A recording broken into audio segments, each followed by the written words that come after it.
ఎందుకు మేము రూపొందిస్తున్నాం, ఎందుకు ప్లాన్ చేస్తున్నాం, ఎందుకు తిరుగుతున్నాం? పోటీ ఏదైనా ఎవరికి ఉంటుంది? ఇక్కడ గెలిచే అవకాశం ఉన్నప్పుడు పోటీ ఏదైనా ఎవరికి ఉంటుంది?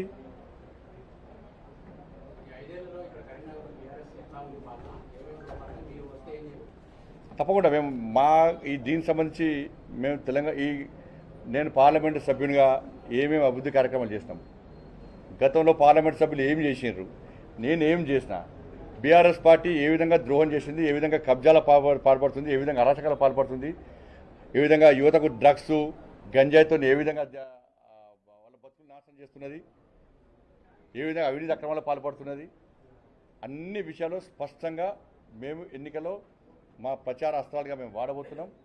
ప్రజలు కూడా విసిగి వేసారిపోయారు కరీంనగర్లో.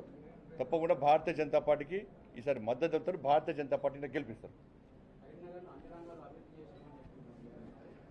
తెలంగాణ రాష్ట్రంలో అభివృద్ధి చేస్తాం అనుకుంటారు. అభివృద్ధి చేస్తే ఇంత వ్యతిరేకత ఎందుకు వస్తుంది? ఇన్ని ఉప ఎన్నికలు ఎందుకు ఓడిపోతారు? బీఆర్ఎస్ పార్టీ ఇంత టెన్షన్ ఎందుకు పడుతున్నారు?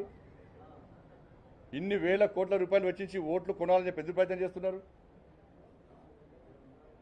అభివృద్ధి గురించి మాట్లాడకుండా మోడీ గారు తిట్టి